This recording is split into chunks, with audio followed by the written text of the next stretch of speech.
কোরআনে কারীম সূরা আম্বিয়ার ৭৯ নম্বর আয়াতের অংশ আল্লাহ পাক বলেন ফাফাহামনা সুলাইমান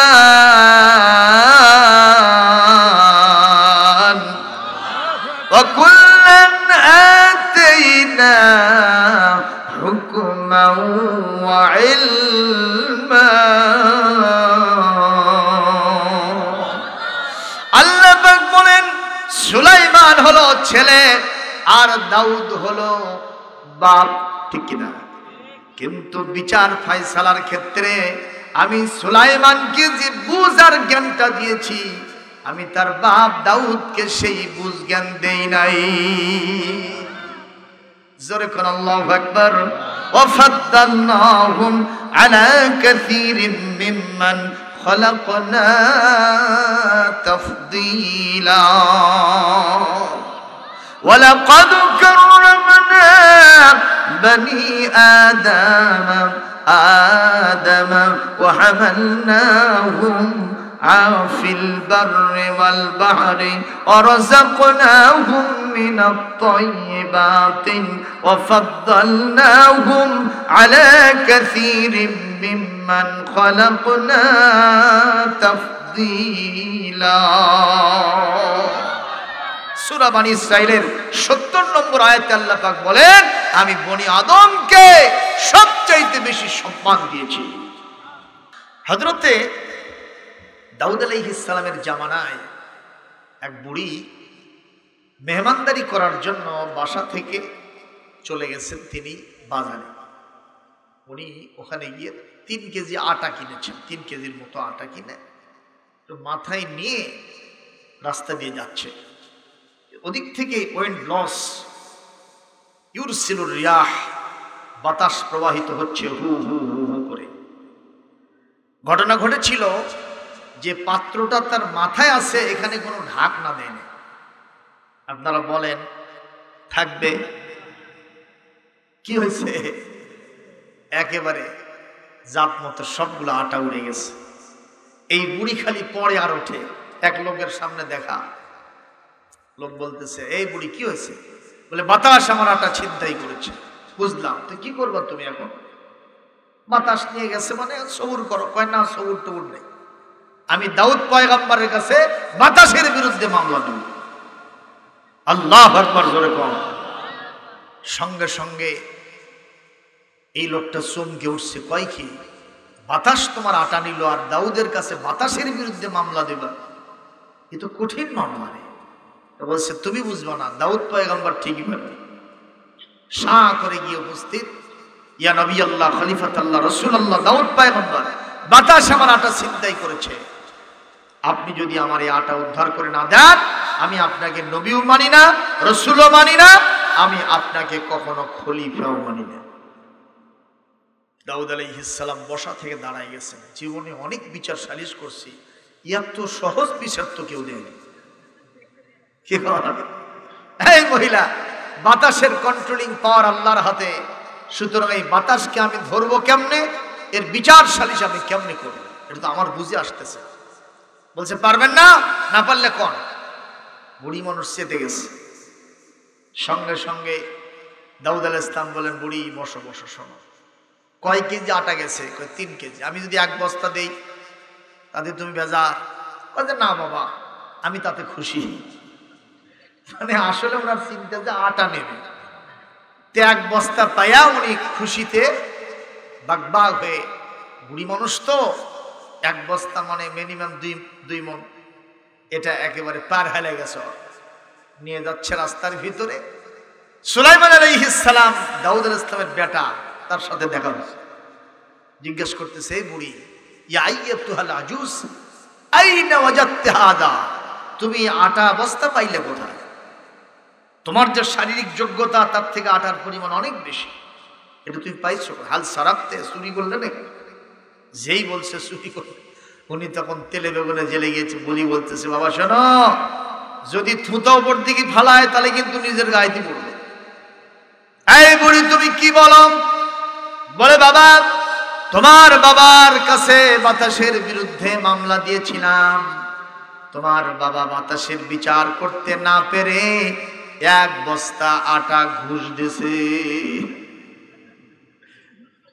এই কথা বলার সারা সুলাইমান একেবারে সেরকম ভাবে গর্জে ওঠাও সারা, এ বুড়ি, আমার বাপ তিনি নবী, তিনি রসুল, তিনি খলিফা, তিনি যদি বাতাসের বিচার করতে না পারেন এটা আমি কখনো মেনে নিতে পারি না। নিশ্চয় আমার আব্বা বাতাসের বিচার করতে পারবেন, এটা অন্য কেউ না মানলে না মানতে পারে, কিন্তু আমি অবশ্যই মানব। আমার বাপ বাতাসের বিচার অবশ্যই করতে পারবে। বলে না, পারে নাই। তাহলে চলো আমার বাবার দরবারে তোমাকে রিটার্ন যেতে হবে।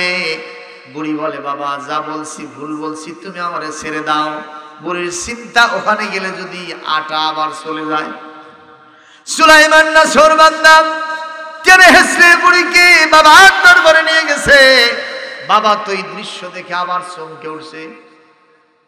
বাবা সুলাইমান, এই জঞ্জাল তুমি আবার কই পাইলে? কোন মতো কিছুক্ষণ আগে বুঝে শুনে বিদায় করছি, তোমার কাম খালি বাজানো। বাবা কেন এই কাম করছো, তাড়াতাড়ি বলো। আবু সালমান হযরত সুলাইমান বলেন, আব্বাজি এই বুড়ি রাস্তার ভিতরে রিউমার্ক ছড়াইতেছে, আপনি নাকি বাতাসের বিচার করতে পারেন নাই। বলে, বাবা বুড়ি তো ঠিকই করেছে, তুমি কি জানো না বাতাসের কন্ট্রোলিং পাওয়ার আল্লাহর হাতে? ঠিক কিনা বলেন?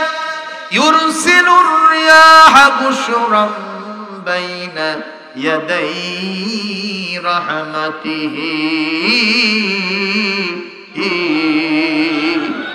আল্লাহ রাব্বুল আলামিন বলেন, হু হু হু হু বাতাস নাই জাল্লা জালালুহু, কুল মখলুকে তাসবিহ পড়ে আল্লাহু আল্লাহু আল্লাহু আল্লাহু। কলবে রাখে সর্বদা যে নামের ধ্যান সকল কাজে, তার হৃদয়ের অরশিতে সেই নূর ইলাহি দেখে। আল্লাহ এই নামের কালাম, আল্লাহ এই নামের কালাম, কণ্ঠে মধু মেখে কুহু কুহু ওই পাপিয়া উঠেছে সদা ডেকে। আল্লাহ এই নামের কালাম। কেমন লাগলো? কিন্তু মারহাবা তো আসতে হলো। মমতাজ ম্যাডামের একটা গান শুনে 500,000-এর করকরা নোট পায়ের নিচে ফেলে দেয়। ওয়ান মোর, আর একটা হোক, কথা কয় না। আর আমরা টাকা পয়সা চাই না, এটা মারহাবা চাই গো। আস্তে করে করতো মারহাবা, আরো আস্তে, আরো আস্তে। কোনো ভয় নাই ভাই, ভয় নাই। কি ভয় আছে? যদি পরিবর্তিত পরিস্থিতি না হতো, আজকের এই দিনে অন্তত মাহফিল করা কঠিন হয়ে যেত। কথা কন না কেন? আজকে বাংলাদেশে কোনো জায়গায় মাহফিল বাতিল হয় না, বিজয় দিবসে মাহফিল হচ্ছে। এটাই তো হওয়া দরকার। কি বলেন আপনারা? বিজয় যখন আসলো, এক সাগর রক্তের বিনিময়ে, অসংখ্য মা বোনের ইজ্জতের বিনিময়ে অনেকে আহত, অনেকে পঙ্গুত্ব বরণ করেছেন। কথা কন না কেন? এই যে স্বাধীনতা আমরা পেলাম, বিজয় পেলাম, এটা কি শুধুমাত্র আমাদের শারীরিক বল, অস্ত্র বল, শুধু জনবল? বলেন তো, এখানে যিনি রহমত আর মদদ দিয়েছেন, নুসরত দিয়েছেন, তিনি কে? সুতরাং বিজয় যখন আসবে, কেমনে উদযাপন হবে? কোরআনের মধ্যে সে কথা আছে না নাই? ছোট্ট একটা সূরার ভিতরে আছে, সবাই পারবেন, আমার সাথে পড়েন। ইযা জাআ নাসরুল্লাহি ওয়াল ফাতহু ورأيت الناس يدخلون في دين الله أفواجا فسبح بحمد ربك واستغفر إنه كان توابا আল্লাহ রাব্বুল আলামিন বলেন, যখন আল্লাহর পক্ষ থেকে সাহায্য কিংবা কোনো বিজয় আসবে তখন তোমাদের দায়িত্ব হবে বেশি বেশি করে আল্লাহর নামে তাসবিহ করবা, আল্লাহর নামে বেশি প্রশংসা করবা, আর তার কাছে বেশি বেশি ক্ষমা প্রার্থনা করবা। তোমাদের বিজয়ের মেয়াদ, স্বাধীনতার মেয়াদ আরো বেড়ে যাবে। আর আমরা ঝাঁকানাকা করি, কথা কয় না। এক সাগর রক্তের বিনিময়ে বাংলার স্বাধীনতা আনলে যারা, আমরা তোমাদের ভুলবো না, আমরা তোমাদের ভুলবো না। আছে না নাই? টেনপেনারি সুর দিয়া ধোয়া নাই, মশা নাই, দেখবেন যে আজকে সব জায়গায় শুরু হয়ে গেছে। কথা কন না কেন? ইসলামিক ফাউন্ডেশনের পক্ষ থেকে আমাদের হুজুরদেরকে চিঠি দেওয়া হয়েছে, আপনারা একটু দোয়া করেন। আমার মনে হয় মুক্তিযুদ্ধে যারা আত্মহতি দিয়েছেন ওই সব শহীদানদেরকে যদি ছেড়ে দেওয়া হয়, জিন্দা করা হয়, যারা ওই মঞ্চে দাঁড়ায় গান গাচ্ছে তাদের নামে, তাদেরকে ব্যারেসাইজ করবে। আর আমরা যারা টুঙ্কু মুলুবি মসজিদে বসে দোয়া করছি, আমাদেরকে ফুলের মালা পরাই দেবে। কারণ তারা জানে মরার পরে আর কোনো গান বাজনার দরকার হয় না। কথা কয় না বাবা? মরার পরে কি দরকার? সওয়াবের দরকার, নেকির দরকার, সেটা হুজুরেরাই দেয়। সুবহানাল্লাহ। সুপ্রিয় উপস্থিতি, দুনিয়া থেকে চিরদিন থাকবো, আজ আছি, আজ মরলে কাল দুই দিন। কত জানাজার পড়েছি নামাজ, দিয়েছি কত দাফন, কত জানাজার পড়েছি নামাজ, দিয়েছি কত দাফন। কোথায় জানি আছে আমার তৈরি সাদা কাফন, জানাজার পড়েছি নামাজ, দিয়েছি কত দাফন। আমার তুরি বাধায় আছে কোন শেখিয়া ঘাটে, কোন মসজিদে এলান হবে সোয়াবে শেষ খাটে, কোথায় জানি করবে দাফন, কোথায় জানি করবে দাফন আমাকে স্বজন, জানাজার পড়েছি নামাজ, দিয়েছি কত দাফন। কথা বলেন ঠিক কিনা? আমি আব্দুল সালাম, দক্ষিণ বগুড়া গোরস্তান ভাই পাগলা মাজার মসজিদে আজ 18 বছর খেদমত চলছে। প্রায় প্রায় জানাজা পড়াতে হয়। চোখের সামনে দিয়া এমন কোনো দিন নাই খাটনি যায় না। আমি মসজিদে ঢোকার সাথে সাথে নজরে পড়ে হাজার হাজার গোরস্তান। জোরে কোন ঠিক না বেঠিক? আমার একদিন কিউরিসিটি হলো, আমি একটু ভেতরে ঢুকবো। ভেতরে গেলাম, মাঝে মধ্যেই তো যাই, কারণ রাসূল বলেছেন আল আন ফাজুরুহা, তোমরা কবর জিয়ারত করো, ফাইন্নাহা আলিয়াদু লিল কলব আও কামা ক্বালা রাসূলুল্লাহ সাল্লাল্লাহু আলাইহি ওয়াসাল্লাম। নবীজি বলেন কবর জিয়ারত করলে দুইটা ফায়দা হবে, একটা তোমার অন্তর নরম হবে, আর 2 নম্বর আখিরাতের কথা স্মরণ হবে। একদিন ভেতরে ঢুকলাম, বগুড়া শহরের সবচেয়ে বড় লোক মানুষ রায়হান চৌধুরী, তাহের চৌধুরী, ওনার কবর হলো আমাদের ওখানে। গেলাম, 7 দিন পরে গেলাম, দেখি বেজি খুদ করেছে, তো দুর্গন্ধ আমার নাকে আসলো।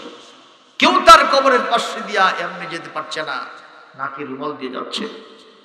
ছেলে মেয়ে আত্মীয় স্বজন সব বিল্ডিংই তো আছে, তিনি তো ঢুকতে পারেন। কি শেষ পরিণতি! সে বলতে কথা আমাদের সবসময় স্মরণে রাখতে হবে সোনারা, জোরে বলুন কথা ঠিক কিনা?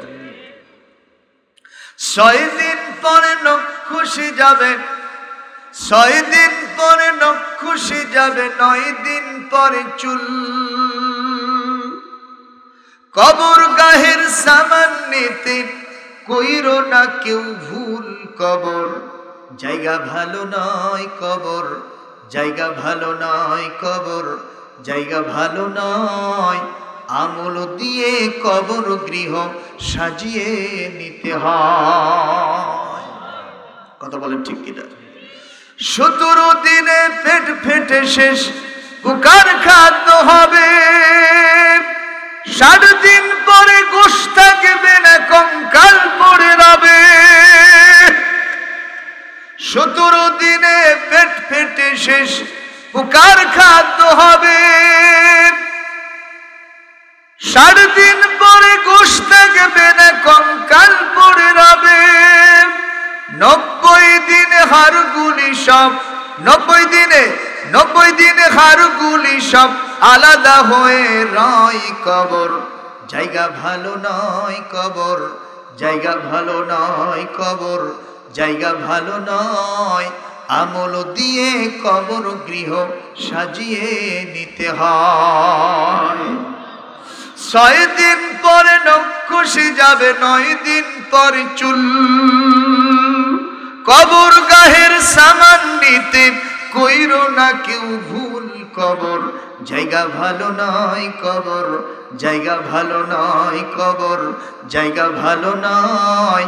আমল দিয়ে কবর গৃহ সাজিয়ে নিতে হয়।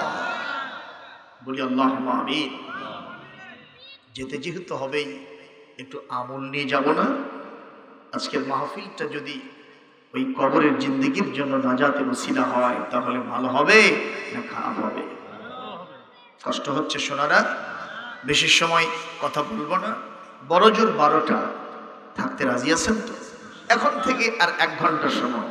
রাসূল বলেন, তাদারুসুল ইলমি সাআতাম মিনাল লাইল খায়রুম মিন ইহইয়াইহা ওয়া ফি রিওয়ায়াতিন খায়রুম মিন ইবাদাতি 60 সানা। রাসূলুল্লাহ বলেন, রাত্রির 1 ঘন্টা সময় যদি কেউ দ্বীনের ইলম অর্জন করে, আল্লাহ তাকে 60 বছরের নফল ইবাদতের সওয়াব দেন। ওয়া ফি রিওয়ায়াতিন সারা রাত জেগে ইবাদত করলে যা সওয়াব হয়, আল্লাহ তাই দিয়ে দেন। আমরা তো পরিশ্রমী মানুষ, আমাদের কৃষি কাজ করতে হয়, ব্যবসা বাণিজ্য, গাড়ি ঘোড়া চালাতে হয়, ঠিক না? সুতরাং 12টা পর্যন্ত থাকলে তেমন কষ্ট হওয়ার কথা নয়। অনেকে তো ফেসবুকে 2টা 3টা পর্যন্ত জায়গা থাকে, কথা কন না কেন? সুতরাং আমরা একটু সময় দিতে রাজি আছি সোনারা। আমি কিন্তু এখনো আলোচনা শুরু করবে, এগুলো কিন্তু মুকাদ্দমা, ইন্ট্রোডাকশন, ভূমিকা চলতেছে, তাই অনেক দূর চলে গেছে। মারহাবা কর। সুলাইমান বলতেছে, আব্বাজি আপনি কি বলছেন? বলে, বাবা বাতাসের বিচার আমি কেমনি করব?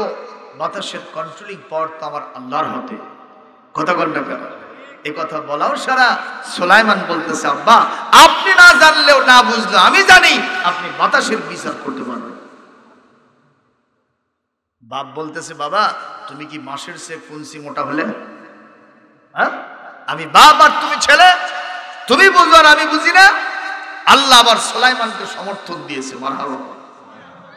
কোরআনে কারীম সূরা আম্বিয়ার ৭৯ নম্বর আয়াতের অংশ আল্লাহ পাক বলেন, ফাফাহামনা সুলাইমান ওয়া কুল্লান আতাইনা হুকমান ওয়া ইলমা।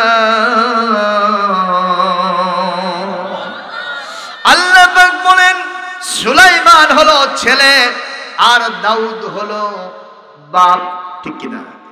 কিন্তু বিচার ফয়সালার ক্ষেত্রে আমি সুলাইমানকে যে বুঝ আর জ্ঞানটা দিয়েছি, আমি তার বাপ দাউদকে সেই বুঝ জ্ঞান দেই নাই। জোরে কোন আল্লাহু আকবার। ওয়া ফাদ্দালনাহুম আলা কাসীরিন মিম্মান খালাকনা তাফদীলা।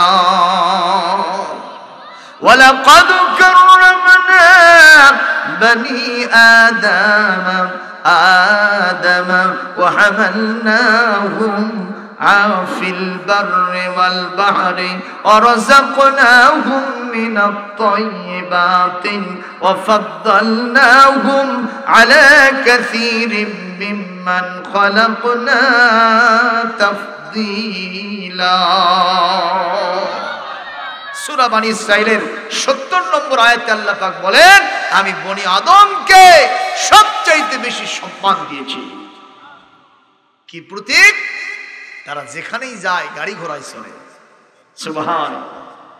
এ বাড়ির ছেলে এ বাড়ির মেয়ে, ব্রাইড এন্ড ব্রাইডগ্রম, দুলহা দুলহানি, একটা বর আর একটা কনে। কথা বলবে কেন? তারপরে কি হেঁটে হেঁটে নিয়ে যায়? কি করে? আগে দেখছি গরুর গাড়ি মোষের গাড়ি ও চড়ার মধ্যে ঘুরে নিচ্ছে, ঠিক কিনা? এখন যদি মাইক্রো বাস নেয় তাও দেখবেন 1 কিলোমিটার ঘুরে নিয়ে আসে ওই বাড়িতে চলে। আল্লাহ বলেন আমি এটা তোমাদের সম্মানের প্রতীক হিসেবে দিয়েছি। সুবহানাল্লাহ। 2 নম্বর, তোমাদের জন্য যে খানা দানা দিয়েছি সেই খানা দানা ফল ফলাদি যা দিয়েছি অসম্মান করে দেই নাই। খেয়াল করে দেখো, যাবতীয় শাকসবজি ফল ফলাদি যা আছে সবগুলি আমি আল্লাহ প্যাকেট করে করে দিয়েছি। সুবহানাল্লাহ। কোন যাবতীয় ফলগুলো, কলা, আপেল, তরমুজ, আনার, বেদানা, কথা বল, সবগুলিতে কি দিয়েছেন আল্লাহ? প্যাকেট দিয়েছেন, কভার দিয়েছেন। আল্লাহ বলেন উন্মুক্ত করে দেই নাই। এটাই হলো একটা সম্মানের প্রতীক। সুবহানাল্লাহ। কোন অনেক মানুষ বোঝে না, কলা খাবার দেয় সিলে, এটা আল্লাহর নীতির পরিপন্থী। সুবহানাল্লাহ। কোন আপেলও কখনো সিলে দেওয়া যাবে না, এটা আল্লাহর নীতি। মারহাবা জোরে কোন। এরপর আল্লাহ বলেন তোমাদের একে অপরের প্রতি, একে অপরের উপরে আমি আল্লাহ রাব্বুল আলামিন মর্যাদার তারতম্য এভাবে সৃষ্টি করেছি। মুসলমান ভাইরা আমার, হযরতে সুলাইমান আলাইহিস সালাম বলেন আল্লাহ ও আমার আব্বাজি, নিঃসন্দেহে আপনি বাতাসের বিচার করতে পারবেন। বলেন তো বাতাসের বিচারটা দেখার দরকার আছে না নাই? সবাই দেখবেন, আমি একটু পরে দেখাবো। তার আগে যেখান থেকে তেলাওয়াত দিয়েছে একটু আলোচনাটা না করলে অবশ্যই অন্তর্শ্বাস শূন্য থাকবে। কোরআনে কারীমের 26 নম্বর পারা, সূরার নাম সূরাতুল হুজুরাত, 1 এবং 2 নম্বর আয়াত আপনাদের সামনে তেলাওয়াত করেছি। আল্লাহ রাব্বুল আলামিন এই আয়াতগুলিতে আমার বিশ্ব নবী সাইয়্যিদুল মুরসালিন, খাতামুন নবিয়্যিন, শাফিউল মুজনিবিন, রাহমাতাল লিল আলামিন হযরত মুহাম্মদ রাসূলুল্লাহ সাল্লাল্লাহু আলাইহি ওয়াসাল্লামের মর্যাদা আকাশচুম্বী করে দিয়েছে। আমাদের নবীর মর্যাদা বেশি না কম? সব নবীর চাইতে বেশি। মারহাবা কম। সেই নবীকে নিয়ে বেয়াদবি কেউ করা যাবে না। সব সময় নবীর সাথে আদব আচরণ করতে হবে। নির্দেশকার আল্লাহ বলেন ইয়া আইয়ুহাল্লাযীনা আমানু লা তুকদ্দিমু বাইনা ইয়াদাইল্লাহি ওয়া রাসূলিহি, আল্লাহ এবং রাসূলের সামনে তোমরা কখনো কথা এবং কাজে কেউ অ্যাডভান্স করবে না। জোরে কর সুবহানাল্লাহ। কথাতেও নয়, কাজেতেও নয়। আল্লাহু আকবার বলবেন না? কি হবে তাহলে? লা তারফাউ আসওয়াতাকুম ফাওকা সাওতিন নবী ওয়া লা তাজহারু লাহু বিল কওল কাজাহরি বাযিকুম লিবাদ। একে অপরে যেরকম চেঁচামেচে একেবারে যাচ্ছেন সেরকম টন দিয়া লাউডলি কথা বলো, জোরে জোরে কথা বলো। সম্মানের দিকে তাকাও না, নবীর শানে তা চলবে না। জোরে জোরে কথা বললে আমার নবীর কষ্ট হবে। এতে কি হবে জানো? তোমাদের জীবনের পাহাড় সমতুল্য আমলগুলো সব বরবাদ হয়ে যাবে। কি বলেছেন? সুতরাং নবীর সাথে সম্মান দিয়ে কথা বললে, আদবের সাথে নবীর সাথে বেয়াদবি কি বলে ব্যবহার করলে আমাদের আমলগুলো ঠিক থাকবে। আর নবীর সাথে বেয়াদবি করলে আমলগুলো বরবাদ হবে। ঘোষণা কার? কথা কি সত্য না মিথ্যা? রাসূলুল্লাহর 2 জন সাহাবী ছিলেন খুবই মর্তবাপন্ন, হযরত আবু বকর আর ওমর রাদিয়াল্লাহু তাআলা।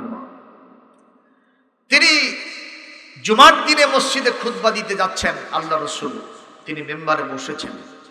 ইতিমধ্যেই বনি মুস্তালিক গোত্র থেকে কেউ কেউ বলছে তামিম গোত্র থেকে কিছু লোক এসেছে রাসূলুল্লাহর কাছে, এসে বলছেন ইয়া রাসূলুল্লাহ সাল্লাল্লাহু আলাইহি ওয়াসাল্লাম, আমাদের গোত্রের একজন ইমাম দরকার, একজন নেতা দরকার, সাইয়্যিদ দরকার, এটা আপনি নির্বাচন করে দেন। হুজুর আবার কখনো নিজে সিদ্ধান্ত নিয়ে কিছু দিতেন না যতক্ষণ পর্যন্ত তার মজলিসে শুরার সাথে পরামর্শ পরিষদের সাথে পরামর্শ না করতেন। সুবহানাল্লাহ। আর পরামর্শ সভার সদস্য ছিলেন ওই নামকরা সাহাবী খোলাফায়ে রাশিদার মতো, ওনারা পরামর্শ সভার সদস্য ছিলেন। সুবহানাল্লাহ ধরে বলবেন না? তাহলে আল্লাহর নবীর কাছে লোকেরা নেতা নির্বাচন করার জন্য আসতো। মারহাবা। তাহলে বোঝা গেল আমার নবী সমাজের নেতা ছিলেন। এই কথা কি সঠিক না বেঠিক? সেই নবীকে আমরা শুধু এখন মসজিদে ঢুকাইছি, মাদ্রাসায় ঢুকাইছি, খানকা মক্তব মারকাজে ঢুকাইছি। নবীকে দিয়ে বিচার সালিশ করব না, নবীকে আদালতে নিব না, নবীকে সংসদ গণভবনে বঙ্গভবনে নিব না, নবীকে রাস্তাঘাটে নিব না, চলবে না। ব্যবসা বাণিজ্য নিব না, চলবে না। নবীকে কৃষিকাজে নিব না, চলবে না। আমার নবী তিনি সব জায়গাতে তার আদর্শ রেখে গেছেন। সুবহানাল্লাহ বলেন না কেন? কোন জায়গাতে নবীর আদর্শ ছেড়ে দিলে অবশ্যই আপনি খাঁটি নবীর উম্মত হতে পারবেন না। আমার কথা কি বুঝে আসলো সোনারা? অবশ্যই না। রাসূল বলেছেন, আল্লাহ পাক রাসূলের শানে বলছেন সূরা হাশরের ৭ নম্বর আয়াত, মা আতাকুমুর রাসূলু ফাখুযুহু ওয়া মা নাহাকুম আনহু ফান্তাহু। আমার রাসূল তোমাদেরকে যা যা দিয়েছেন সবগুলি গানিমত হিসেবে গ্রহণ করো, আর আমার রাসূল তোমাদেরকে যেখান থেকে নিষেধ করেছেন এগুলো ছেড়ে দাও। বলেন মারহাবা। একজন কবি বলছেন, সুন্নত নয় শুধু দাওয়াতের মেহমান, সুন্নত নয় শুধু খাওয়া শেষে মধুপান, আরো কিছু সুন্নত আছে তুমি জানো কি, জানলেও জীবনে কখনো তা মানো কি। সুন্নত নয় শুধু মেসরাতে যাওয়া, আর সুন্নত হলো পাথরের আঘাত খাওয়া। মহাব্বতে তার খালিদ ওমর আলী, মহাব্বতে তার খালিদ ওমর আলী, আবু বকরের মতো পাশে থাকো কি। সুন্নত নয় শুধু দাওয়াতের মেহমান, সুন্নত নয় শুধু খাওয়া শেষে মধুপান, আরো কিছু সুন্নত আছে তুমি জানো কি, জানলেও জীবনে কখনো তা মানো কি। বলবেন হুজুর সেই সুন্নত কি? মিষ্টি খাওয়া, কদু খাওয়া, আতর মাখানো, সুরমা মাখানো, দাড়ি রাখা, টুপি মাথায় দেওয়া, জুব্বা পড়া, পাগড়ি পড়া, এগুলো সুন্নত অন্তত কিছু কিছু বাস্তবায়ন আছে। কথা কন না কেন? আমি আমার সামনে যারা বসে আছেন আমি দেখতে পাচ্ছি 90% লোকের মুখে দাড়ি। ইভেন আমার শ্যামল ভাই, কথা কন ঠিক না ঠিক? সবার মুখে দাড়ি। আমরা এখানে যারা বসে আছি আমাদের মুখেও দাড়ি। হযরত আবু বকর বলেন, ওমর আমি যে প্রস্তাব দিই তোমার কামি খালি বিরোধিতা করা। আল্লাহু আকবার। এই দুইজনের মাঝে কথাবার্তা একটু উচ্চবাচ্য হয়ে গেছে। আমার নবী মেম্বারে বসা খুতবা দিবেন। বলেন তো নেতার সামনে কর্মীরা যদি মারামারি লাগে তাহলে নেতার সম্মান বাড়ে না কমে? জোরে বলতে হবে। নেতার সম্মান কমে যায়, তার প্রেস্টিজ কনসার্ন হয়ে যায়। এই কারণে আল্লাহর নবী মানসিকভাবে একটু বিপর্যস্ত হয়ে গেলেন।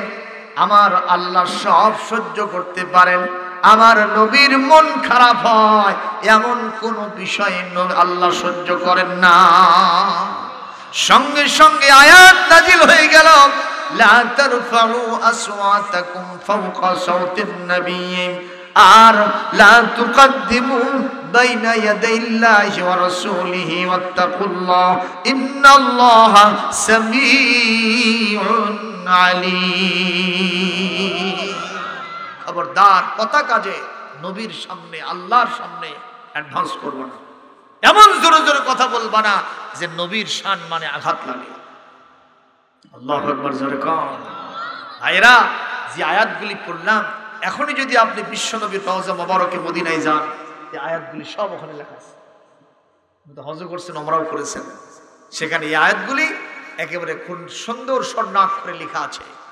সূরা আহজাবের 21 নম্বর আয়াত, লাকাদ কানা লাকুম ফি রাসূলিল্লাহি উসওয়াতুন হাসানাহ, ওটা লেখা আছে। এই যে 2-3টা আয়াত সূরা হুজরাতের কয়েকটা আছে, সেখানে লেখা আছে। বলেন আল্লাহু আকবার। আরেকটা আয়াত লেখা আছে, লা তাজআলু দুআ আর-রাসূল কাদুআই বা'দিকুম বা'দা।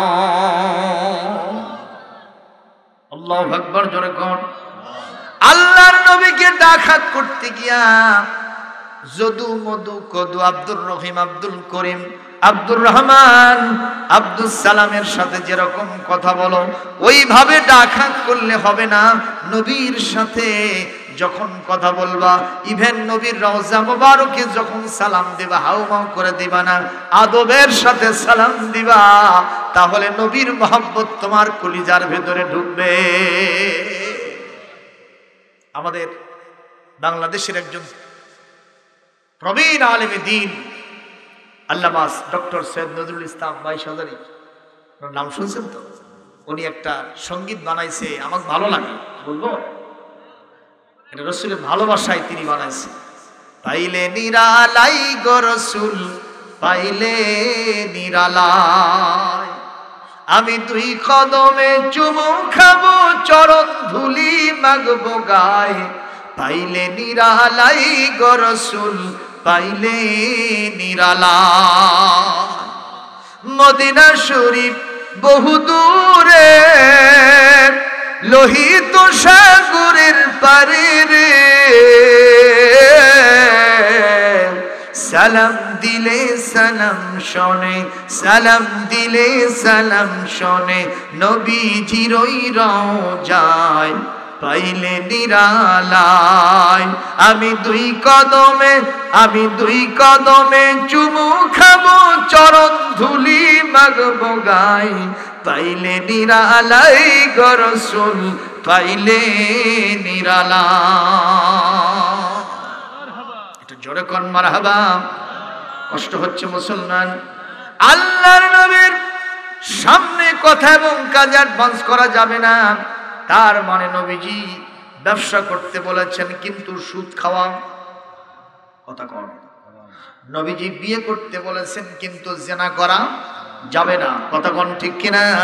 নবীজি বলেছেন, তোমরা খবরদার খবরদার মানুষ হত্যা করবে না, খবরদার খবরদার তোমরা এই জমিনে মদ, জুয়া, গাঁজা, ফেন্সিডিলের সাথে সম্পর্ক রাখবে না, জমিনের আইল ঠেলবে না, চাঁদাবাজি করবে না, কখনো তোমরা খাদ্যে ভেজাল দেবা না, ওজনে কম দেবা না।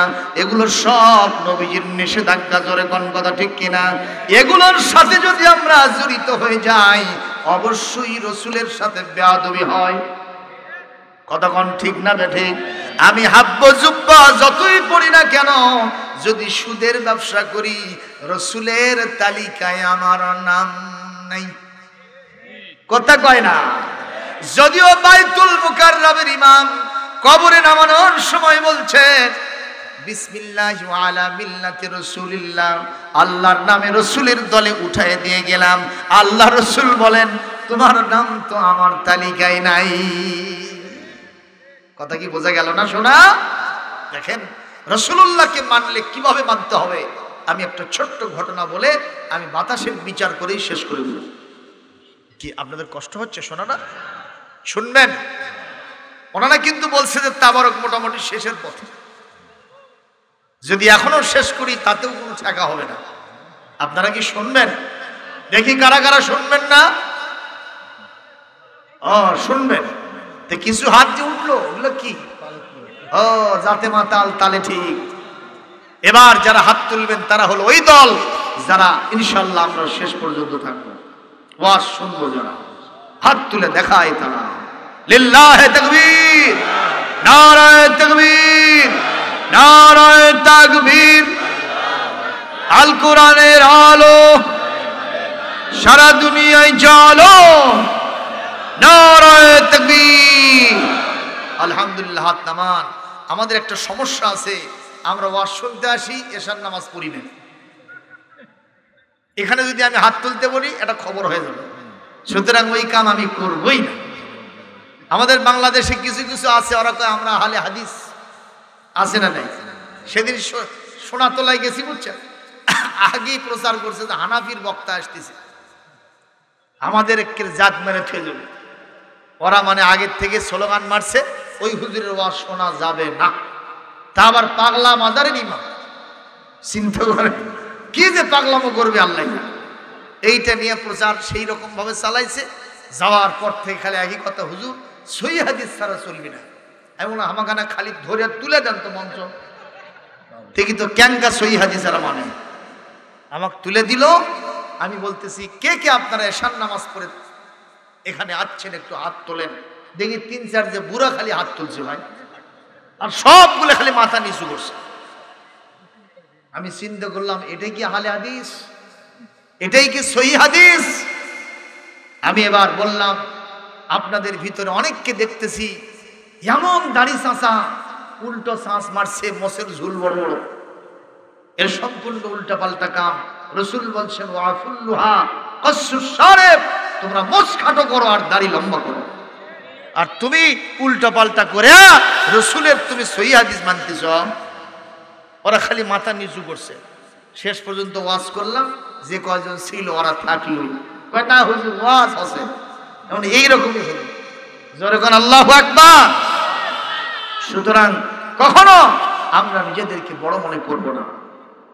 কি আল্লাহর কাছে ভালো, আল্লাহু আ'লামু বিমানিত তাকওয়া, কার ভিতরে আল্লাহর তাকওয়া বেশি আছে সেটা আমি আব্দুস সালাম জানি না, চেয়ারম্যান জানে না।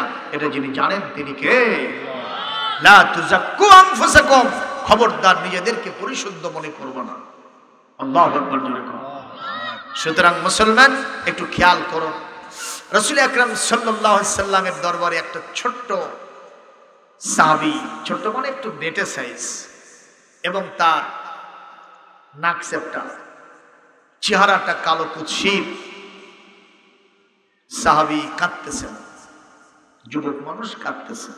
হুজুর জিজ্ঞেস করলেন বাবা কান্দো কেন? সাহাবী বলছেন হুজুর আপনি বলেছেন যে আলাইকুম বিসুন্নতি, তোমাদের দায়িত্ব হলো আমার সুন্নত সমূহ মেনে চলা। আপনার সব সুন্নত আমি মানতে পারতেছি হুজুর, কিন্তু একটা সুন্নতের ধারক কাছেও যেতে পারতেছি না। হুজুর বললেন সেটা কি? বলে আপনি নিজে বলেছেন আর নিকাহু মিন সুন্নতি ফামান রাগিবা আন সুন্নতি ফালাইসা মিন্নি, বিবাহ হলো আমার সুন্নত, এই সুন্নত থেকে যারা মুখ ফিরিয়ে নেবে তারা আমার দলভুক্ত নয়। ইয়া রাসূলুল্লাহ আমি সেই সুন্নতটা আজ পর্যন্ত মানতে পারি নাই, তার মানে আমার বিয়ে শাদী আজ পর্যন্ত হয় নাই। আমি এই মদিনার আনাচে কানাচে ঘুরেছি, প্রস্তাব নিজে দিয়েছি, ঘটকের মাধ্যমে দিয়েছি। কোন মেয়ের পিতা আমাকে দেখলে কয় যে মই চলবি না, মানে এত আনফিট আমার সাথে কেউ বেসাইজ, আমার সাথে কেউ দিতে চায় না। হুজুর আমি এখন এই সুন্নতটা মানি কেমনে সেটা বলো। হুজুর বললেন তোমার মন খারাপ করা লাগবে না, আমি আছি যেখানে সিদ্ধান্ত আছে সেখানে। রাসূল বললেন এই যে চিঠিটা লিখে দিলাম, এই মদিনার সবচাইতে ধনী মানুষ নাম হলো আমর, তার একমাত্র সুন্দরী মেয়ে বিশ্ব সুন্দরী হতে পারে। মারহাবা বলো। হ্যাঁ সাদ সালামি, ওই সাহাবীর নাম হলো সাদ, উপাধি হলো সালামি। এই সাদ সালামি আমার এই চিঠিটা নিয়ে গিয়া আমরের বাড়িতে ডাক দিবা, আমর বের হলে তার হাতে তুমি দিয়ে দিবা। হযরতে রাসূলের চিঠিটা পেয়ে তিনি আল্লাহর শুকরিয়া আদায় করলেন। তবে মনে মনে তার একটা চিন্তা, এই চিঠিতে যার বাড়িতে আমাকে যেতে বলছেন, যে কারণে চিঠিটা দিয়েছেন, এটা যে পূরণ হবে আমার বিশ্বাস হয় না। কারণ আমি আনফি, আমি কুৎসিত কালো বেটে, আমার নাক সেপ্টা, পা হাত সবগুলো আমার ফাটাফাটি অবস্থা, আমার বিয়ে হবে এটা আমি কখনো মনে করতে পারি না। তারপরেও রাসূলুল্লাহর দেওয়া চিঠি আদবি করে আমি নিয়ে যাব, যা হয় হয়ে যাবে। এক পর্যায়ে সাদ সালামী রাদিয়াল্লাহু তাআলা আনহু, যুবক মানুষ, মাথা থেকে পা পর্যন্ত শিরায় উপশিরায় যৌবনের রক্ত ধাবমান, টকবক টকবক করছে।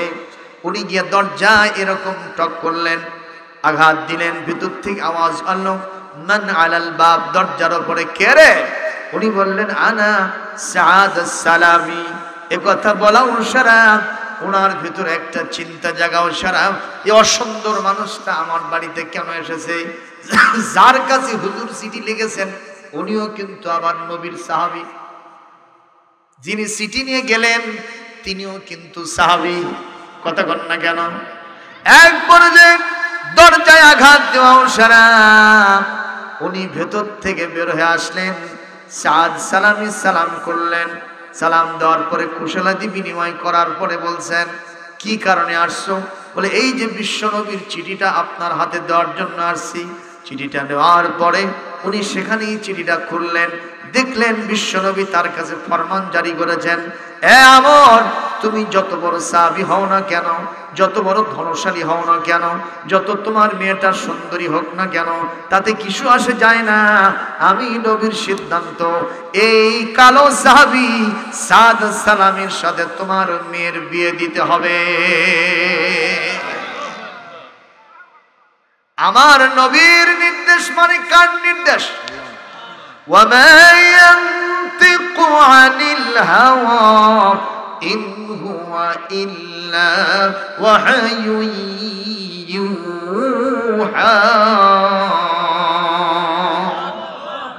কোরআনে কারীম 27 পারা সূরাতুন নজমের 3 নম্বর আয়াত, আল্লাহ পাক বলেন, আমার নবী এমন কোন কথা বলেন না যেই কথা আমার পক্ষ থেকে নবীকে আমি বলে দেই না।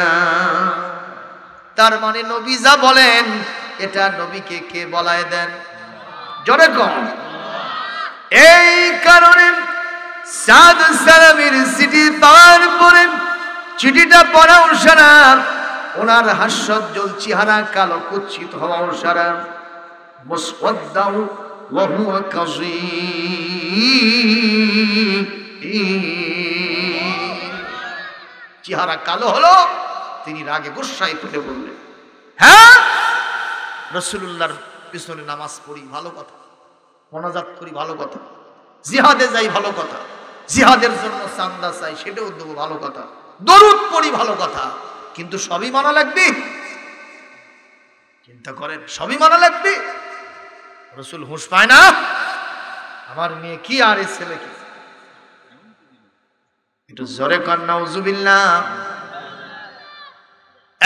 সাদ, তুমি একটা মুহূর্ত এখানে দেরি করবে না। ইযহাব মিন হাযাল বাইত, আমার বাড়ির দরজা থেকে তুমি তাড়াতাড়ি সরে যাও। সাদ সালামী দু চোখের পানি ছেড়ে দিয়া, বুক ভাসায় দিয়া আমার নবীর দরবারে এসে সালাম দিয়ে কান্না শুরু করে দিয়েছে। নবীজি বলেন, সাদ মাদাল খবর, খবর কি রে, কি হয়েছে বাবা, কান্দো কেন? বলে, হুজুর আমাকে বিয়ে দিল না সেটা ভালো কথা, কিন্তু আপনার চিঠিকে অসম্মান করলো, এটা আমি সহ্য করতে পারছি না। আমার ভাইরা, আমার রাসূল বললেন বিয়ে দেয় নাই? বলে না। বেয়াদবি করেছে? বলে হ্যাঁ, ঠিক আছে, আমি তাতে কোনো সমস্যা ফিল করছি না। রাসূলুল্লাহ সাল্লাল্লাহু আলাইহি ওয়াসাল্লাম একটু মন খারাপ করলেন। আমি আগে বলেছি আল্লাহ সব সহ্য করতে পারেন, আমার নবীর মন ভার হওয়া সহ্য করতে পারেন না। এত ভালোবাসেন আমার নবীকে। কেউ খলিল, কেউ কালিমুল্লাহ, কেউ রূহুল্লাহ, কেউ সফিউল্লাহ, কিন্তু আল্লাহ আমার নবীকে হাবিবুল্লাহ বলেছে। মাল ফারকু বাইনাহুম, এই তিনটা চারটার ভিতরে কি পার্থক্য? হাবিব একটা আলাদা মর্যাদা জিনিস, জনগণ ঠিক কিনা? আল্লাহ বলেন নবীজি তিরমিজি শরীফের সহিহ সনদের হাসিয়ার ভিতরে আমি নিজে দেখলাম এই হাদিসটা। সাহাবীরা যখন এই কথা সমালোচনা করতেছিলেন, আল্লাহর নবী তখন হুজরার মধ্যে ছিলেন।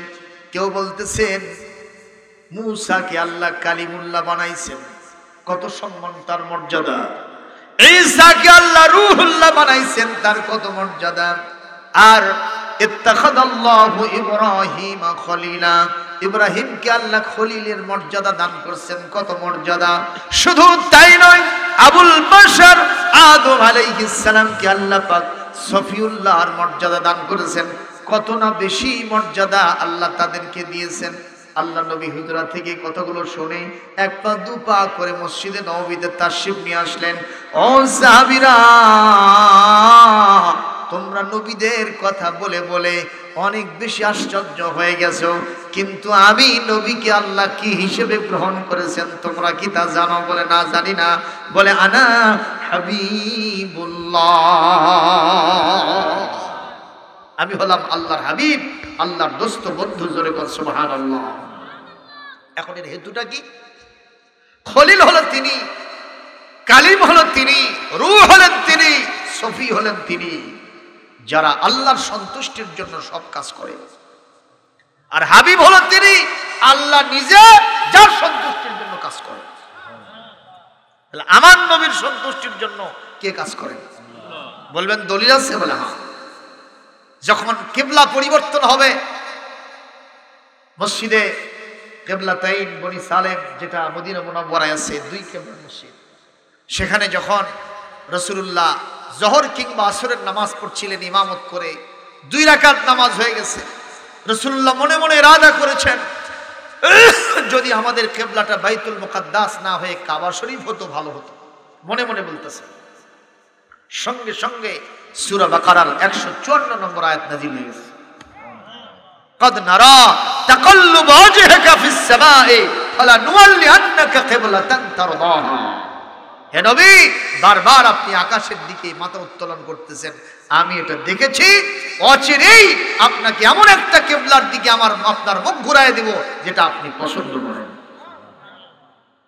সঙ্গে সঙ্গে কিবলা পরিবর্তন হয়ে গেল। 2 রাকাত নামাজ বাইতুল মুকাদ্দাসের দিকে পড়েছেন, আর অবশিষ্ট 2 রাকাত নামাজ কাবা শরীফের দিকে পড়েছেন, একই মসজিদে। জোরে বলতে হবে আল্লাহু আকবার। শুধু তাই নয়, 30 পারার সূরা আদ-দুহা আল্লাহ পাক সেখানে বলেন, ওয়ালা সাউফা ইউতিকা রাব্বুকা ফাতারদা। হে নবী, অচিরে আল্লাহ পাক আপনার রব আপনাকে এমন কিছু দিবেন আপনি নিজে তাতে সন্তুষ্ট হয়ে যাবেন। বোঝা গেল আমার আল্লাহ অনেক কাজ আমার নবীর সন্তুষ্টির জন্য করেছেন। সুবহানাল্লাহ। সুতরাং নবীর মর্যাদা বেশি না কম? অনেকে কয় নবীও মানুষ আমিও মানুষ, দুটার মধ্যে কোনোই পার্থক্য নেই। নাউজুবিল্লাহ, জোরে বলবেন না? ইন্নামা আনা বাশারুম মিসলুকুম, আমি তোমাদের মতই মানুষ। কোরআনের সূরা আল কাহফের 109 নম্বর আয়াত কোট করে বলে, নবী নিজে বলছেন ইন্নামা আনা বাশারুম মিসলুকুম, আমি তোমাদের মতই একজন মানুষ। বলেন তো এর জবাব এরপরই আছে না, ইউহা ইলাইয়া, আমিও মানুষ তুমিও মানুষ, কিন্তু আমার একটা পার্থক্য আছে, আমাকে আল্লাহ ওহী দিয়া পরিচালনা করে, আর আমার আপনারটাই হয় কতক্ষণ উঠতে বসতে চলতে ফিরতে সব জায়গায় খালি গুনাহ আর গুনাহ। আর আমার নবী নবুয়তের আগেও মাসুম, নবুয়তের পরেও মাসুম। চিৎকার দিয়ে বলেন মারহাবা। সুতরাং এক হতে, এই যে উদাহরণটা আমি দেই, ক্লাসে গিয়ে এক স্যার জিজ্ঞেস করছে, বাবা বলো তো দুধ আর বিড়ালের মধ্যে কি পার্থক্য? এক ছাত্র লাফাইয়া কাছে, স্যার কোনোই পার্থক্য নেই। স্যার বলছে, কয় কি রে? কুটি দুধ আর কুটি বিড়াল কইছে স্যার জানেন না? কয় না। আবারে কইছে স্যার দুধেরও ছানা হয়, বিড়ালেরও ছানা হয়। আপনারা কোন তো দুই ছানা কি একই ছানা? ওই কেমনে এক বানাইছে? 6 আকার দুন্তর 9 আকার। এই ময়াকার দুন্তর 9 সুগার আর পেট কাটা মধ্যাহ্ন সহ, এজন্য মানুষ সব একই। কথা কয় না কেন? সব একই। মানুষের ভিতরে তারতম্য কে করেছেন শোনারা? সেক্ষেত্রে আমার বিশ্ব নবী সবচাইতে মর্যাদার অধিকারী। জোরে করেন আল্লাহু আকবার। নবীর সাথে বেয়াদবি করা যাবে না। যাক, আল্লাহর নবী সেখানে আল্লাহর কাছে দরখাস্ত দিয়েছেন, আল্লাহ আপনি আমরের দিকে একটু রহমতের নজরে তাকান। মানে মেয়ের পিতা আল্লাহ রসুল সেখানে বসে আছেন। আমর সাদ সালামিকে বিদায় করে দিয়ে বাসার ভিতরে বীর দর্পে ঢুকছে আর মনে মনে বলতেছে, যাক মেয়েকে মাসালাম। কথা বলছেন, মেয়েকে মাসালাম। আমাদের দেশের অনেকেই চিন্তা করে ডাক্তার, ইঞ্জিনিয়ার, বড় বড় মার্চেন্ট, এদের সাথে বিয়ে শাদী দিলে মেয়ের ভাত ভালো হবে, মেয়ে খুবই ভালো সুখের শান্তিতে থাকবে। কথা কয় না? আছে না নাই? এরকম চিন্তা করে দেখবেন যে একটু আলেম টালেম বা হলে এই টাইপের দিনী লাইনে নামাজ কালাম পড়ে, এগুলোকে মনে করে শেখেলে এগুলো এই টুঙ্কু মুলুবির সাথে বিয়ে দিয়ে আর ভাত টাত পাবি না বাবা, এরকম চিন্তা করে ওই দিকে দেয়। দেখা যায় সে ছেলের সাথে বিয়ে দিল আর অনেকগুলোর সাথে পরকীয়া সম্পর্ক।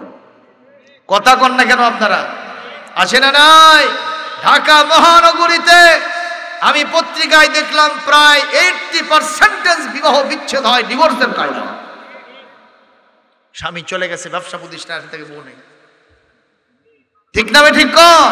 সুতরাং হাই সোসাইটি নামে এইসব চলবে না। দিনিয়াত আমাদেরকে দেখতে হবে। রসুল বলেছেন বিয়ের ক্ষেত্রে ফাসফার বিজাতিদ দ্বীন, দ্বীনি সম্পর্ক যার বেশি আছে তার সাথে তোমার বিয়ের সম্পর্ক করতে হবে। বলেন মারহাবা। এখন উনি ভেতরে ঢুকছেন, স্ত্রীকে বলতেছে, ও শোনো, তোমার মেয়েকে একটা বড় খাদের ভেতর থেকে মাসালাম। বলছে ঠিক। স্ত্রীও বলতেছে, হ্যাঁ ঠিকই তুমি করছো, আমি শুনতে পাচ্ছি যে তুমি ওই রকম একটা কথাবার্তা বলতেছিলে, আমি তোমার সিদ্ধান্তে খুশি আছি। মেয়েটা ছিল সালেহা, ওই পাশের রুমে। মেয়েটা এসে বলতেছে, আব্বা আপনারা কি কথা বলছেন এসব? বলছে, মা রসুলের পক্ষ থেকে একটা চিঠি আসছিল, একেবারে অসুন্দর, অসম, কুফু নাই, একেবারে বেটে, কালো কুৎসিত, নাক চাপটা, হাত পা সব ফাটা, এই ধরনের একটা ছেলের সাথে তোমার বিয়ের প্রস্তাব দিছে, আমি ওটা ফিরে দিয়েছি, মা আলহামদুলিল্লাহ কম। মেয়ে বলতেছে নাউজুবিল্লাহ। মেয়ে কি বলতেছে? নাউজুবিল্লাহ। বলছে, মা নাউজুবিল্লাহ বললে কেন? আব্বা আপনি না নবীর সাহাবী, আপনি না নবীর উম্মত, আপনার ব্যাপারে নবীকে মানার জন্য কি নির্দেশনা কোরআনে আছে আপনি তো জানেন। বলে, মা কি রে? বলে, আপনি একটু কোরআন কারীমের সূরা আহজাবের 36 নম্বর আয়াতের দিকে তাকান। সঙ্গে সঙ্গে আয়াত তেলাওয়াত করতেছে মেয়ে, ওমা কানা লিমুমিনিন ওয়ালা মুমিনাতিন ইযা কাদাল্লাহু ওয়া রাসূলুহু আমরা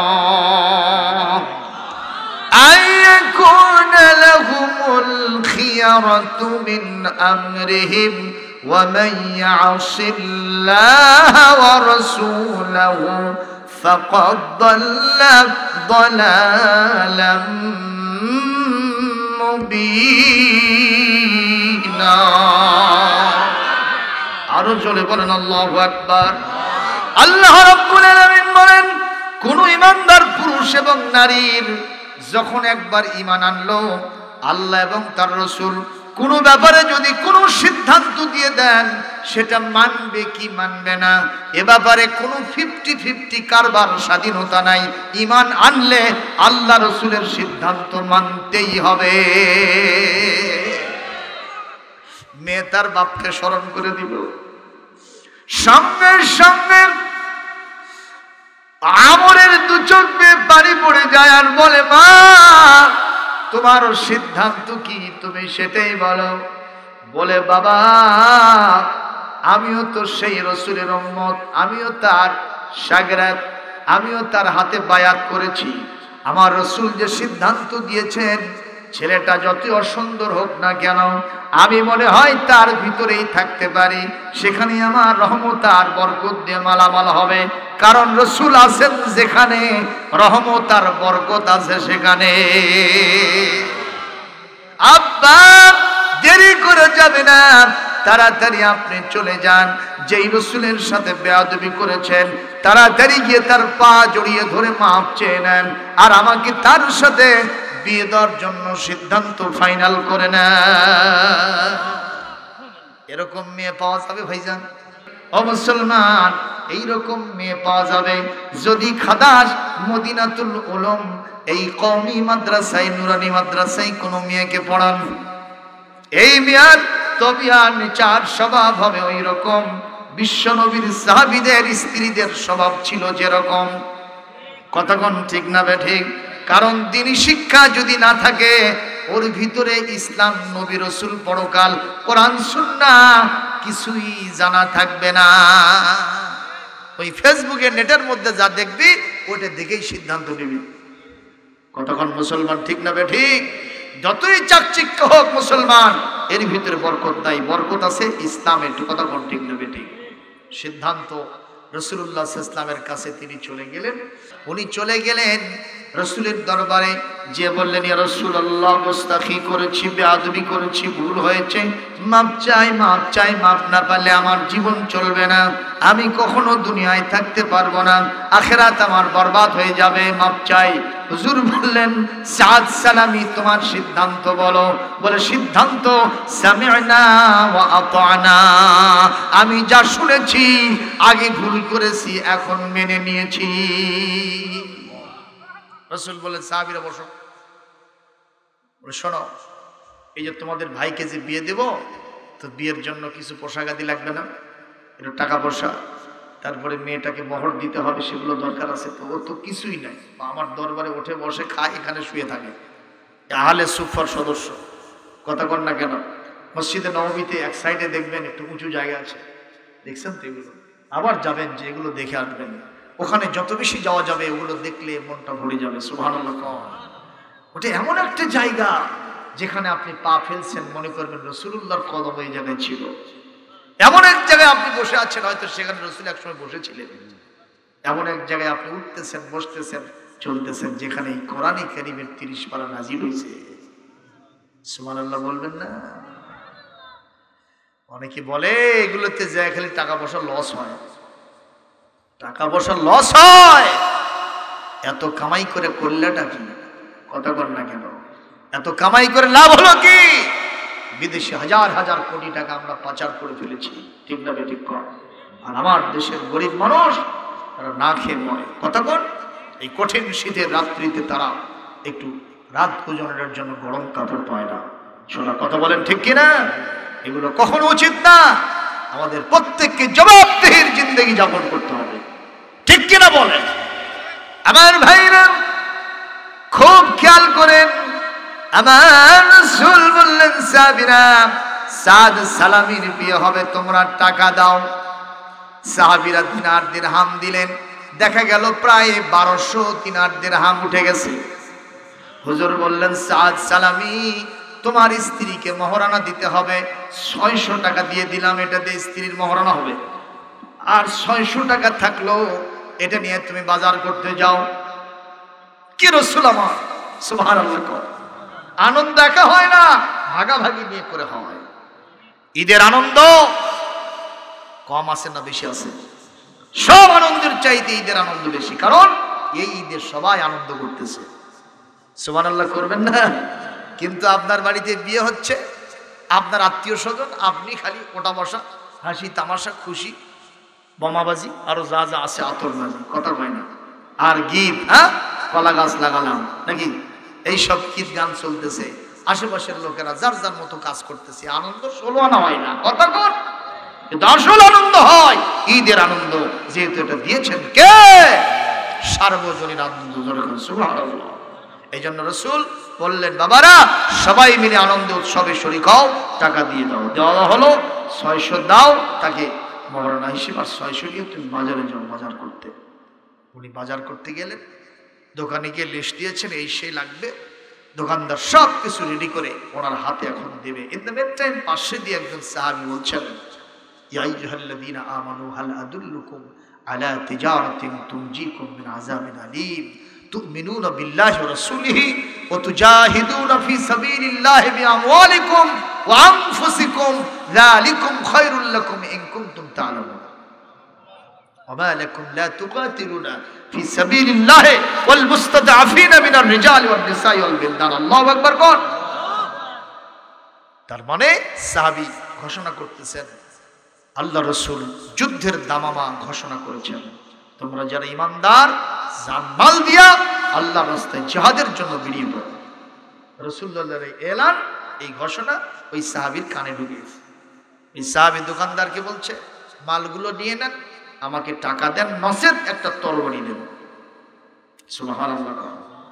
সব মালগুলো ফেরত দিয়ে বাজারের টাকা দিয়ে তিনি যুদ্ধাস্ত্র কিনলেন। আল্লাহর নবীর আহ্বানে সাড়া দিয়ে যুদ্ধের ময়দানে চলে গেলেন। বিশ্ব নবীর নলেজে আবার সেটা নাই। উনি তো জানেন আমার সাথ বাজার করতে গেছে, যুদ্ধ করতে করতে অনেক কাফিরগুলোকে উতরায় দিয়া অসতর্ক মুহূর্তে হযরতে সাদ সালামের গায়ে এমন একটা আঘাত লাগলো, আঘাতের কারণে তিনি জমিনে ত্রাস করে পড়ে গেলেন। কিছুক্ষণের ভিতরে জমিন থেকে শাহাদাতের পেয়ালা পান করে আল্লাহর জান্নাতে চলে গেলে। জিহাদের শেষে আল্লাহর নবী সাহাবীদের লাশগুলি অ্যাসেম্বল করছিলেন, এক জায়গায় করছিলেন। এক সাহাবী এসে বলছেন, হুজুর হাল তারিফু, আপনি কি এই সাহাবীকে চেনেন? হুজুর বললেন, লা আরিফুহু আল-আন, ওকে তো চেনা যাচ্ছে না, বিকলাঙ্গ হয়ে গেছে, চেহারা বিকৃত হয়ে গেছে, চিনতে পারছি না। বলে, ইনি হলে আপনার সেই সাহাবী সাদ সালামী, যাকে আপনি বিয়ের বন্দোবস্ত করে দিয়েছিলেন এবং বাজার করতে গিয়েছিলেন। বাজার করতে করতে হঠাৎ করে তার কানে যুদ্ধের এলান, যুদ্ধের ঘোষণা চলে গেছে, জিহাদের। উনি জিহাদের ফজিলত অর্জনের জন্য ওই বিয়ের বাজার পরিত্যাগ করে অস্ত্র নিয়ে জিহাদে গিয়েছিলেন। কাফিরের আঘাতে জমিন থেকে তিনি শাহাদাত বরণ করেছেন। আল্লাহ রাসূল বললেন, সোনার সাহাবী আমার সাদ সালামীকে আমাকে একটু প্রাণ ভরে দেখতে তোমরা দাও। আল্লাহর নবী সাদ সালামীর দিকে যখন তাকান তখন আফসোস করেন, সাদ রে, জীবনে বেঁচে থাকতে বিয়ে শাদী করলে যে আরামায়েশ পাওয়া যায়, মজা পাওয়া যায়, সেই মজা আরামায়েশ তুমি কিছুই পাইলে না। এতে আমার আফসোস হয়, দুনিয়ার স্বাদ কি জিনিস তুমি ভোগ করতে পারলে না। এরকম আফসোস করে হুজুর কাঁদেন। হঠাৎ করে তিনি আকাশের দিকে তাকান, তাকানোর সাথে সাথে রাসূলুল্লাহ হাসতে থাকেন। আবার হঠাৎ করে হাসতে হাসতে হাসতে হাসতে হঠাৎ করে আল্লাহর নবী তাড়াতাড়ি তার চেহারাটা নিচের দিকে নিয়ে আসেন। সাহাবীরা বললেন, হুজুর কিছুই বুঝতে পারলাম না, সাদের দিকে যখন তাকান তখন আপনি কাঁদেন, আর যখন আকাশের দিকে তাকান তখন আপনি হাসেন, আবার হঠাৎ করে আপনার দৃষ্টি ফিরায় নেন। এই তিনটা কাজ আপনি কেন করলেন? আপনি না বললে কখনো ছাড়ব না। এই কথা বলা মুশারফ। আমার নবীজি বলেন, সাহাবীরা দোকান দিয়ে শোনার সিদ্ধান্ত নাও। আমি যখন সাদের দিকে তাকাই দুনিয়ার সুখ সমৃদ্ধি না পাওয়ার জন্য তাকে নিয়ে আমি আফসোস করি, কিন্তু যখন আকাশের দিকে তাকাই তখন দেখি বেহেশতের সব দরজা তার জন্য খোলা। এই জন্য আমি নবী হাসতে থাকি রে, আমি খুশি হয়, আনন্দ হয়। বলে, ইয়া রাসূলুল্লাহ বুঝলাম, কিন্তু হঠাৎ করে আপনি দৃষ্টি কেন ফিরে নেন? বলে, যখন আমি ওই বেহেশতের দিকে তাকাই তখন নজর করে দেখি হুর গিলেমানরা, বেহেশতি সুন্দরী ওই সব মেয়েরা দৌড়ে দৌড়ে আসতেছে সাদ সালামীকে বরণ করতে। ওই মেয়েরা যখন দৌড়ে আসে তখন তাদের সামনে পরনের কাপড়টা একটু এলোমেলো হয়ে যায়।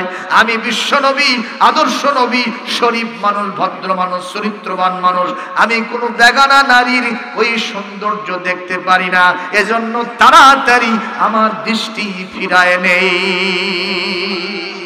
লিল্লাহে তাকবীর, লিল্লাহে তাকবীর। আমার মুসলমান ভাইরা, এবার আমরা কি বুঝতে পারলাম? নবীকে মানলে 50-50 চলবে না, পরিপূর্ণভাবে নবীকে মানতে হবে। রাজি আছি যারা? দুটো হাত তুলে আল্লাহকে দেখাই তারা। লিল্লাহে তাকবীর, লিল্লাহে তাকবীর। আল কোরআনের আলো, আমার নেতা তোমার নেতা, আমার নেতা তোমার নেতা, বিশ্বনবী মুস্তাফা আমার নেতা তোমার নেতা, বিশ্বনবী মুস্তাফা। নামান ইয়া আইয়ুহাল্লাযীনা আমানু দুখুলু ফিস সিলমি কাফা ওয়া লা তাত্তাবিউ খুতুওয়াতিশ শাইতান ইন্নাহু লাকুম আদুউম মুবিন।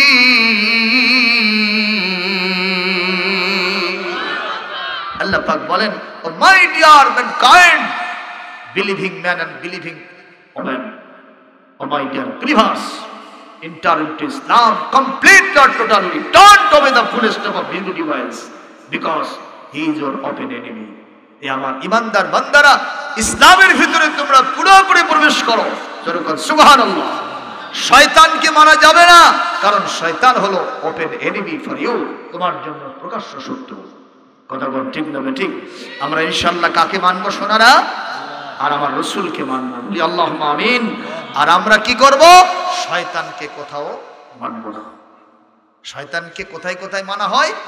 এই যে গান বাজনা আমরা করি, সূরা বানী ইসরাঈলের 64 নম্বর আয়াতে আল্লাহ বলেছেন, এই গান বাজনার মাধ্যমে শয়তানকে আপনি মেনে থাকেন। আজকে বিজয় দিবসে গান হচ্ছে কিনা? এই এলাকায় আলহামদুলিল্লাহ মাহফিল যেহেতু, এই জন্য এই পরিবেশ নাই আলহামদুলিল্লাহ। কিন্তু শহরে যান, গগন বিদারী আওয়াজ, ফেরেশতা পালাই গেছে আজকে। ঠিক কিনা?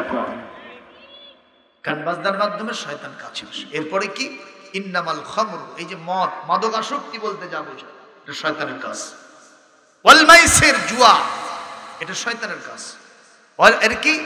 ওয়াল আনসাব, পূজা করা, পূজা করা, বিভিন্ন পূজা পার্বণ, এগুলো শয়তানি কাজ। ওয়াল আজলাম, লটারি যদি লাগিয়ে যায়, আমাদের দেশে আছে না? নাই, এটাও শয়তানের অপবিত্র কাজ। আল্লাহ বলেন ফাজতানিবুহু, সূরা মায়েদার 90 নম্বর আয়াত আল্লাহ বলেন, যদি সফল হতে চাও এগুলো সব জীবন থেকে ছেড়ে দাও।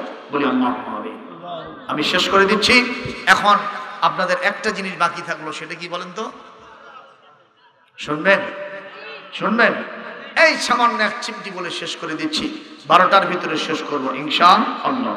সেটা হলো এই, সুলাইমান আলাইহিস সালাম বললেন, আব্বা আপনি বাতাসের বিচার করতে পারবেন, তাতে সন্দেহ নেই। সুবহানাল্লাহ। বলেন বাবা কিভাবে? কয় আব্বা আপনি জানেন না, আল্লাহ কোরআনে বলছেন আসজুদ ওয়াক্তারিব, সিজদা দেন আর সিজদার মাধ্যমে আল্লাহর নিকটবর্তী হয়ে যান। তাহলে সিজদা দিলে আল্লাহর নিকটবর্তী হওয়া যায়। আর আমাদের দেশের ভণ্ড পীরেরা কয় পানির তলে আগুন জ্বলে, পানির তলে আগুন জ্বলে, ঝড় বাতাসে নিভে না, আমার বাবার মুরিদ হলে নামাজ রোজা লাগে না। আছে না নাই? এই সব মানা যাবে? সিজদা দিতে হবে কাকে? আরো জোরে বলেন, ফাসাব্বিহ বিহামদি রাব্বিকা ওয়া কুম মিনাস সাজিদিন।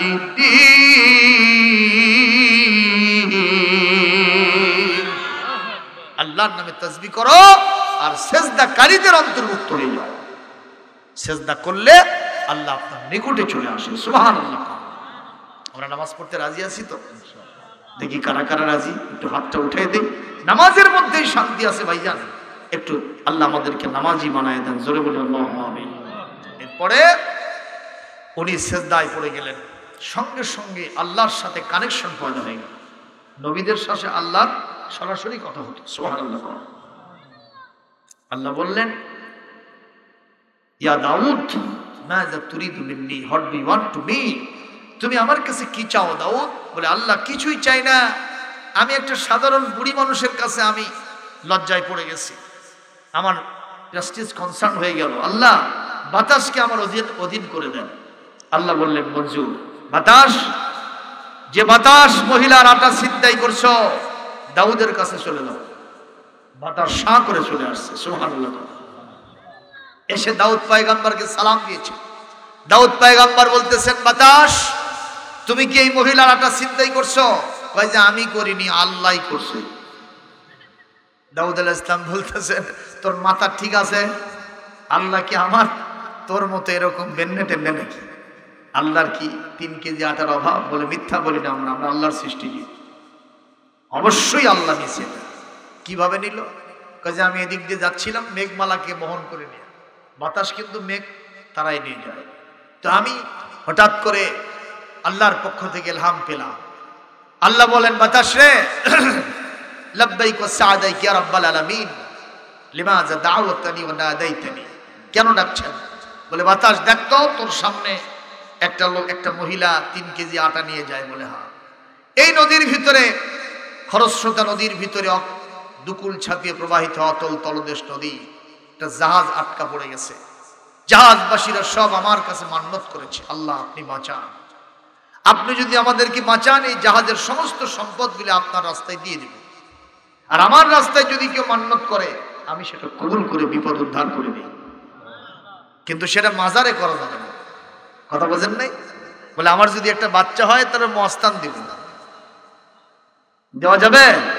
এটা চলবে না, বরং দিতে হবে কার রাস্তায়? আল্লাহ, যদি আমার সন্তানের অসুখটা ভালো হয় আমি একটা ছাগল জবাহ করে আমি গরিবদের ভিতরে বিতরণ করি। এরকম করলে এই মান্যতটা আল্লাহ জায়েজ করেন, এবং এটা করলে আপনার বিপদটা দূর হয়ে যায়। সুবহানাল্লাহ, জোরে কর। অনেক কথা আছে বিষয়, আজকে আর বলবো না। তো যাই হোক, তেমনি বললেন, বাতাস বলল আল্লাহ কি করতে হবে? বলে যেহেতু তারা মান্যত করেছে আমি দোয়াটা কবুল করে নিয়েছি, আমি তাদেরকে উদ্ধার করব। কিন্তু জাহাজের তলা তো ফেটে গেছে, পানিগুলো কলকল করে উঠতেছে, আমি এই পানিগুলি বন্ধ করব, জাহাজের তলাটা আমি বন্ধ করে দেব। কিন্তু কি দিয়ে দিব? আমি তো ইচ্ছা করলে কুন ফায়াকুন দিয়ে হতে পারে, কিন্তু আমি একটা ওসিলা নিয়ে পড়ি। সুবহানাল্লাহ। আল্লাহ কিন্তু সবই পারেন। খাদা সাফিজিয়া মাদ্রাসা আকাশ থেকে টাকা ঝরঝর করে ফেলে দেবে, মাদ্রাসা চলবে, পারেন কিনা? কিন্তু আল্লাহ তো তা করবে না। আল্লাহ বলেন, অমিম্মা রাযাকনাহুম ইউনফিকুন, আমি তোমাদেরকে দিয়েছি, ওখান থেকে খরচ করো, এতে পরীক্ষায় পাশ করবা। সুবহানাল্লাহ কোন? এটা আল্লাহর নীতি, নেচার। যেরকম সুবহানাল্লাহ। এই বাতাস, এই মহিলার 3 কেজি আটা নিয়ে গিয়ে আস্তে করে ওই পাহাড়ের কি বলে ওই জাহাজের তলায় লাগায় দাও, এটাই আমার ওসিলা হবে। আমি শুধুমাত্র এই কাজ ছাড়া অন্য কোনো কাজ করি নাই। দাউদ পয়গম্বর এই কথা যেই না বলেছেন, ইতিমধ্যেই ওই লোকগুলি নৌকা থেকে, জাহাজ থেকে ডাঙায় এসেছে আল্লাহর রহমতে। ওরা এসে ডাকতেছে, ইয়া নবী আল্লাহ, রাসূলুল্লাহ, খলিফাতুল্লাহ, দাউদ পয়গম্বর আপনি কোথায়? আপনি যেহেতু আল্লাহর রিপ্রেজেন্টেটিভ, আল্লাহর প্রতিনিধি, এই মালগুলো আপনার হাতে আমরা দিয়ে দিব। দাউদ আলাইহিস সালাম মহিলাকে সাথে নিলেন, তার ছেলে সুলাইমানকে সাথে নিলেন, এক দৌড়ে ওখানে গেলেন। যাওয়ার পরে বললেন, খবর কি? বলে এরকম মান্যত করেছিলাম, আল্লাহ আমাদেরকে উদ্ধার করেছেন, এখন এগুলি বন্টন করে দেবেন আপনি, আমাদের কোনো অধিকার নাই। উনি মালামালগুলো গ্রহণ করে একটা জাহাজের মাল 2 ভাগ করলেন। 1 ভাগ বললেন, বুড়ি রে তোমার জন্য আমি 1 ভাগ দিয়ে দিলাম, আর আরেক ভাগ দিয়ে তিনি দেশের দুস্থ মানবতার সেবা করলেন, ডিস্ট্রিবিউশন করে দিলেন, ইকুয়াল ডিস্ট্রিবিউশন। এখন বুড়ি বলতেছে, বাবা দাউদ, আসসালামু আলাইকুম, আমি যাই। কয় না, তোমার যাওয়া যাবে না, তোমার সাথে আমার কথা আছে। শুরু থেকে দেখতেছি তোমার খালি বাড়ি, তোমার যে কমে না কারণ নাকি সেটা কম। প্রথমে ছিল 3 কেজি, সেখান থেকে হয়েছিল 1 বস্তা, আবার এখন হলো 1 জাহাজের অর্ধেক মাল। কি জন্য হলো সেটা কয়ে দাও।